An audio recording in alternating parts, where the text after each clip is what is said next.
Well, incredibly, I'm still getting a very heated response to my video about the phony Palestinian cause and the rabid anti-Semitism that drives it. Quite a lot of shouty uppercase emails calling me a Zionist shill, a Shabbos goy, that's a good one, isn't it? And of course all the usual favourites, Nazi, racist and so on. You know, it's getting so that if I don't get called a racist now, at least once a day, I begin to worry that I may be doing something wrong. So please, keep it up, folks. You're doing a great job, and this video is just for you.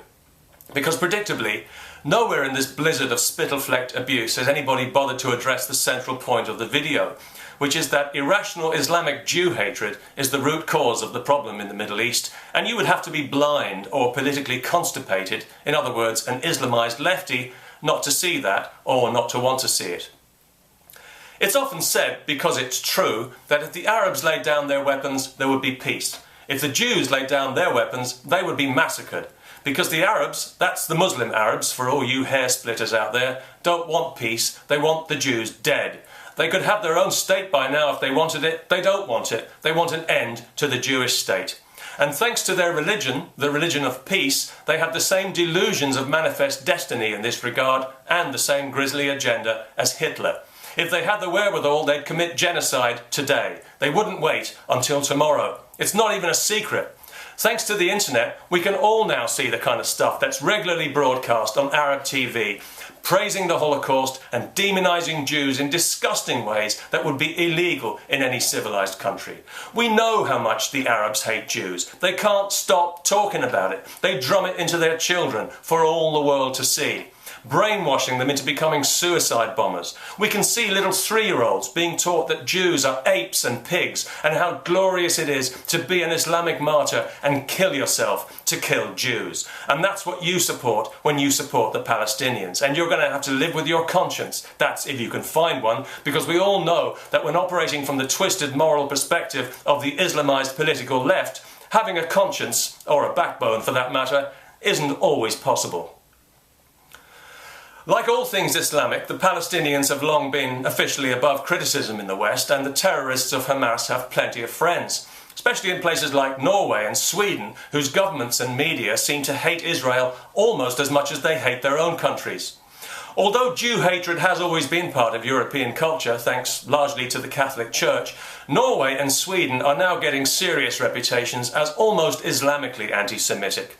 Now obviously that doesn't apply to everybody in those countries, but it does apply to the governments and the media who control and who slant the information people get and who do their best to demonize Israel out of all proportion to reality in the minds of the people. And the people, well, it's a curious thing about the Western world in general. Nobody trusts the media, yet everybody believes what the media tell them. So although I sometimes get the feeling that half the people in the West would almost applaud if Iran were to attack Israel with a nuclear bomb, in Norway and Sweden, God bless them, they'd probably hold street parties.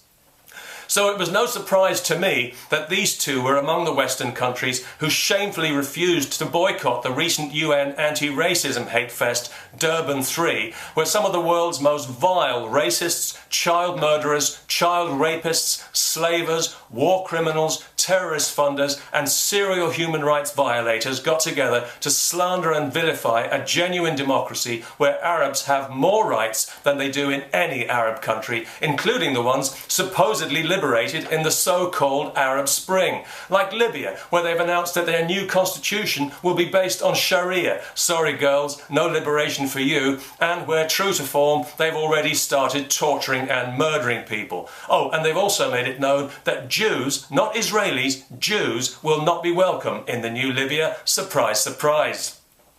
Next door in Egypt, where since the revolution hundreds of Christians have been murdered in the streets by the army for the crime of not being Muslims, if those wretched people have anything to be grateful for, it's for the fact that they're not Jewish, because if they were, none of them would be left alive. And that's what you support when you support the Palestinians, because it's not about Israel, it's about Jews. In universities all over the Western world, Muslim Brotherhood front groups are allowed to spread their anti-Semitic poison unchecked, while anyone defending Israel is shouted down or barred from access altogether, because students who've been Islamized don't like free speech. Whenever Israel defends itself from terrorism, we see armies of self-righteous left-wing bubbleheads marching through European cities holding banners that read, "We are all Hamas now," as if that's something to be proud of.